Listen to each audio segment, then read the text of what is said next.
Hello বন্ধুরা, সবাইকে শুভ দুপুর, গুড আফটারনুন, দীপর কাহাম। আজকে আমি একটা জন্ম থেকে মৃত্যুর পর্যন্ত যে কথাগুলি আছে সেই কথাগুলি আজকে বলবো, আমার বন্ধুদের সাথে একটু শেয়ার করব, তাই না? আহ, সেরকম তো নলেজ নাই, তো চেষ্টা করব যে সবার সাথে সব কিছু যতটুকু পারে শেয়ার করতে। একজনকে একজন মনে করিয়ে দেওয়া যেত জিনিস এটা।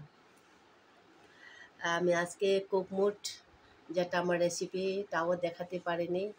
রান্না সেরকম করতে পারছি না এখনও, অসুস্থর কারণে। যাই হোক, এখন মোটামুটি সুস্থ হয়েছে, তাই সবার সাথে কথা বলার জন্য কুকমুটের যে দিদিভাই এসেছে সবার সাথে কথা বলার জন্য, তাই না? তো যদি আমার কুকমুট চ্যানেলটাকে ভালোবাসো তাহলে লাইক কমেন্ট শেয়ার করবেন আমার বন্ধুরা, আমার কলিজার টুকরা, আমার ভাই বোনরা, আমার বন্ধুরা বেসিক্যালি যারা দেখে। এই জন্য আমি বাংলা দিয়ে বলছি যে যদি ককবরকে বলে শুধু ককবরকই বুঝবে, তাই না? তো বাংলা দিয়ে যদি বলি তাহলে সবাই বুঝবে, তাই না? তো যতটুকু পারি চেষ্টা করব বাংলা দিয়ে বোঝানোর জন্য। জন্মের থেকে মৃত্যু পর্যন্ত যে মধ্যেখানে যে অহংকার ছিল, সেই অহংকারের কথাটা একটু বলবো। কেউ খারাপ মানে নেবেন না। এখনই শুরু করে দেবো আমার এটা। তো একটু লাইক কমেন্ট শেয়ার সাবস্ক্রাইব করবেন, একটু ভালোবাসা দিবেন। ভালোবাসা না দিলে তো দিদিভাইয়ের দুঃখ হবে, তাই না? তাই তবু যেটা সত্যি কথা এটা আমি বলবো, এখন সবার সাথে শেয়ার করব। সেরকম না জানলেও যতটুক জানি ততটুক চেষ্টা করব, তাই না? তো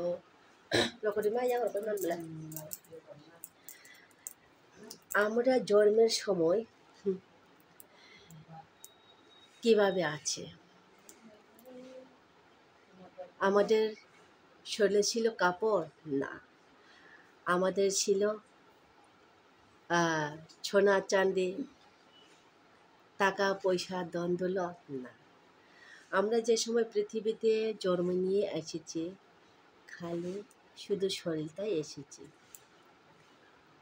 শুধু ছিল গাঁয়ের মধ্যে, শরীরের মধ্যে রক্তে আর যে জল, রক্তের জল, যেটা আমাদের মাংসে, আমাদের শরীরে মিশে থাকে। মায়ের যে রক্ত, মায়ের যে জল, ওইটাই ছিল আমার সরাসরি মাখা, তাই না? তো স্নান করালো কে? নিজে তো স্নান আর করতে পারেনি, অন্যজনে স্নান করে দিতে হবে। মাও তো না, সেই সময় তো মাও ছিল অসুস্থ। কেন? তোমাকে পৃথিবী আনার জন্য মা কষ্ট করে কেঁদে, ব্যথা,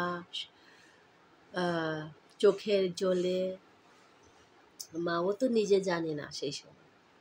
কে স্নান করাতো? মায়ের সাথে যে থাকতো তারাই স্নান করাতো, তাই না? তো জন্মের পরে দুধ খেলো, সেই সময় তো মা নিজে বাচ্চাকে কুলো নিয়ে খাওয়াতে পারতো না। কেউ অন্যজন ওকে কোলে নিয়ে বুকের সামনে নিয়ে দুধটা খাওয়াতো, তাই না? তো একটু একটু বড় হতে লাগলো। হ্যাঁ, হাঁটতে শিখলো, বসতে শিখলো, আপাতে শিখলো, সব কিছু শিখলো। এটার সাথে সাথে পড়াশোনাও আস্তে আস্তে শিখলো, তাই না? তো বড় হওয়ার সাথে সাথে তো অনেক কিছু শিখে ফেলেছি, অনেক কিছু শিখে ফেলেছি। কি শিখে ফেলেছি? ওইটার মেইন কারণটা, খারাপও শিখেছি, ভালোও শিখেছি। জীবন তো চলতে হবে, জীবন তো হাসতে হবে, জীবন তো কাঁদতে হবে, জীবন তো কষ্ট পেতে হবে, তাই না? ওই সময়টার মধ্যে আমরা কি শিখি? ভালো খারাপ দুইটাই আমাদের লাইফে এসে জমে যায়। যে সময় খারাপের পরিস্থিতিতে বেশি আসে না, ভালোর পরিস্থিতিটা সরিয়ে যেতে হয়। ভালো হলো একটা আলো, যেটা লাইট, আর খারাপ হলো একটা অন্ধকার, যেটা অমাবস্যার মতো, তাই না? ওই সময় আমরা কি করি? যে খারাপটা আমাদের লাইফে বেশি এফেক্ট যদি হয়ে যায়, আমাদের এনজয়টা বেশি থাকে, নিজের সাহসটা একটু অন্যরকম থাকে। আর সেই দলবদলে দলে দলে সেটাও বেড়ে যায়, যে নাকি বন্ধুদের কথা বলছি। বন্ধু বেড়ে যায়, আনন্দ বেড়ে যায়, পাও লম্বা হয়ে যায়। লম্বা হয়ে যায় কারণটা কি? বেরানোটা, ঘর থেকে বেরিয়ে বেরানো।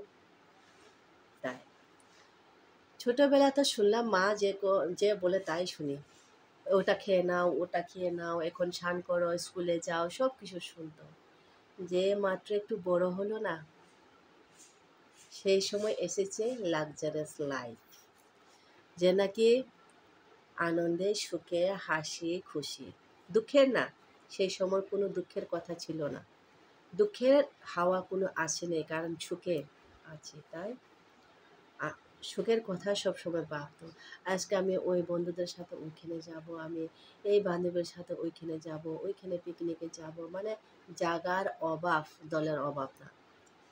আর পয়সা যেমনি তেমনি এটা ম্যানেজ করবে। মা বাবা না দিলে কি হয়, বন্ধু আছে বন্ধু দিব, তাই না?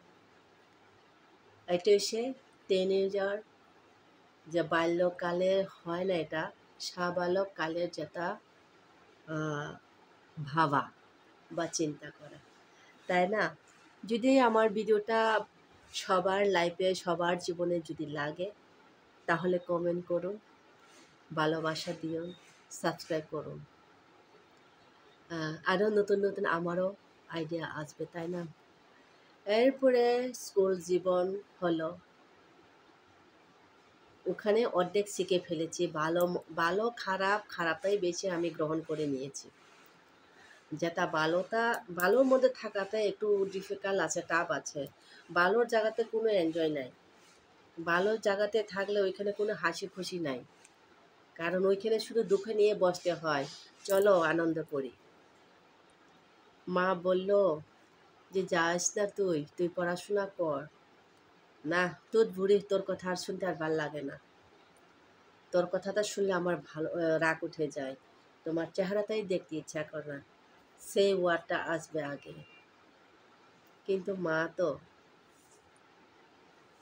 মা কষ্ট করে জন্ম দিয়েছি, কষ্ট করে পালিয়েছি, ভিজে কাপড়ে ছুঁয়ে শুকনো কাপড়ে ঘুম পাঠিয়েছি। কাকে? নিজের সন্তানকে। মা সব জানে। হ্যাঁ, লাস্টে দিল, নিজে বড় হতে লাগলো, মায়ের কথা আর কানে ঢুকলো না, মনেও লাগলো না, মায়াও লাগলো না। কিন্তু মার মন তো যতই বড় হয়ে যাক পোলা, যতই বড় হয়ে যাক মেয়ে, ছেলে মেয়ে যতই বড় হয়ে যায়, এটা মার কাছে সব সময় ছোটই লাগে।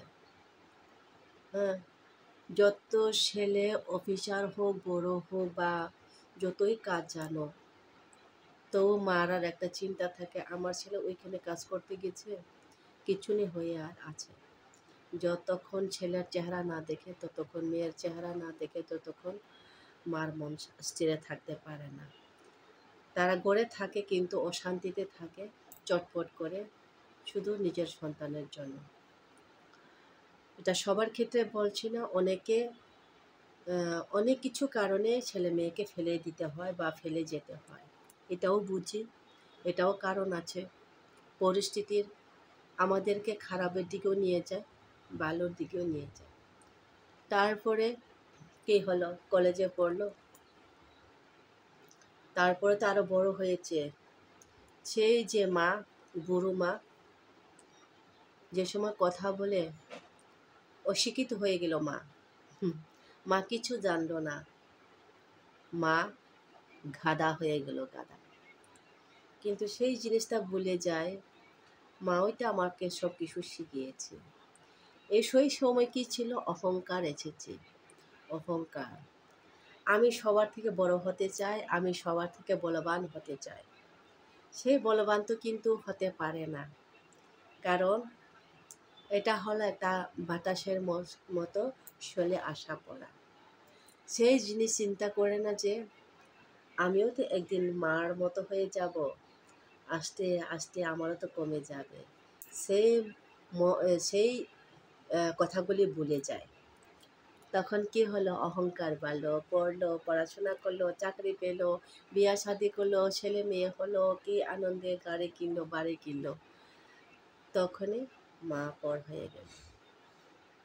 এরপর দেখি নিজের ছেলে মেয়ে বড় হলো, আস্তে আস্তে এত টাকা পয়সা জমালো, অনেক কিছু তো নাম কাম সব কিছু করে দিয়েছি, কিন্তু একটা কারণ কি জানো, যখন নিজে সেই রাস্তাতে হাঁটছে, আবার ওই যে কষ্ট করে এসেছি দুনিয়াতে, খালি গায়ে শুধু শরীরটা রক্ত আর জল মাখানো শরীর, সেটা দিয়ে আবার যে যেতে হবে, ওই কথাগুলি কিন্তু ভুলে গেছে, তাই না?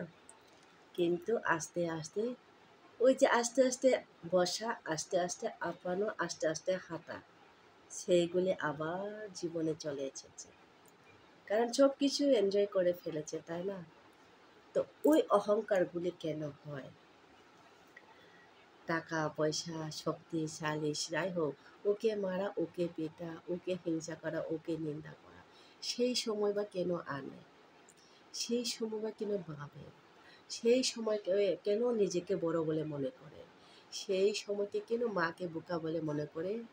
আর নিজের থেকে ছোট, ছোট বলতে সে বয়সের ছোট কথা বলিনি, যে গরিব অসহায় তাদের কথা বলছে।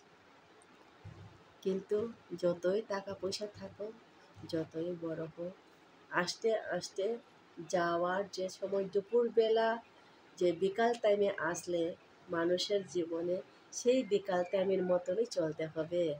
আস্তে আস্তে নোয়াবে, আস্তে আস্তে নোয়াবে, পরে আস্তে আস্তে আপাবে, পরে আস্তে আস্তে বসবে, বসার পরে আস্তে আস্তে সেই যে অহংকার করেছিল, যে ও লোক নাও হতে পারে, অন্য লোক হতে পারে, কিন্তু যে শেষ দিনে, শেষ বেলায়, শেষ রাস্তায় হাঁটার সময় সেই লোকগুলি আবার স্নান করাতে হবে। সেই সময় তো মাকে পাবে না, মা তো আগেই চলে গেল, তাই না? সেই সময় আবার যে যাওয়ার পথে, শেষ পথে, যে জন্ম নেওয়ার সময় পরের কুলে ছিল, পরে স্নান করিয়েছিল, সেই সিস্টেমে আবার আমরা যেতে হয়। শেষ দিনের রাস্তা, শেষ রাস্তা, শেষ কাজ, জীবনের সব কিছু শেষ করার পরে সেই মানুষের কান্দে, সেই মানুষের সেই রকম যতই থাকুক গাড়ি বাড়ি সব কিছু ফেলে, যে খালি গায়ে এসেছি, খালি গায়েই যেতে হবে। আর সেও যে অহংকার করেছিল, আমি লোককে দেখতে পারছিল না, গরিব বলে আমি ঘৃণা করি, সেই সময় তো জানি না কে স্নান করালো, গরিব স্নান করালো, ধনী স্নান করালো, হ্যাঁ, শিক্ষিত স্নান করালো, অশিক্ষিত স্নান করালো, সেই সময় তো আর বলতে পারবো না। সেই জন্মের মতনই মৃত্যু, সেইভাবে আমরা যেতে হয়। এই কিছুটা জীবনকাল যেটা আমরা নিজেকে খুবই বড় বলি, খুবই জ্ঞানী গুণী বলে মনে করি, তাই না? ঠিক আছে বন্ধুরা, অনেকক্ষণ বকবক করলাম। দিদিভাই, আমার ভিডিও যারা দেখে, খুব মুডকে একটু ভালোবাসা দিবেন, একটু শেয়ার করবেন, কমেন্ট করবেন। আমার মনে যে যতটুক আছে, তাই আমি সবাইকে বলি, শেয়ার করি। তো শুধু চাই সেই বিনিময়ে একটু ভালোবাসা, একটু কমেন্ট, একটু শেয়ার যেমন পায়। যদি কারো লাইফে আমার কথাগুলি লাগে, কারো লাইফে না, প্রত্যেকটি লাইফে লাগবে দিদিভাই, দাদাভাই, প্রত্যেকটি লাইফে লাগবে। আমারও লাগবে, তোমারও লাগবে, তারও লাগবে, ওরও লাগবে, সবার জীবনে লাগবে। দিদিভাইকে একটু ভালোবাসা দিও, কেউ অহংকামী করবে না, একটু ভালোবাসা দিয়ে সাবস্ক্রাইব করে শেয়ার করে কুক মোর চ্যানেলটাকে ভালোবাসা সরিয়ে দাও, তাই না? দিদির পাশে দাঁড়া। আরও যতটুকু পারি চেষ্টা করব মনের কথাগুলোকে শেয়ার করতে। আজ পর্যন্ত নমস্কার।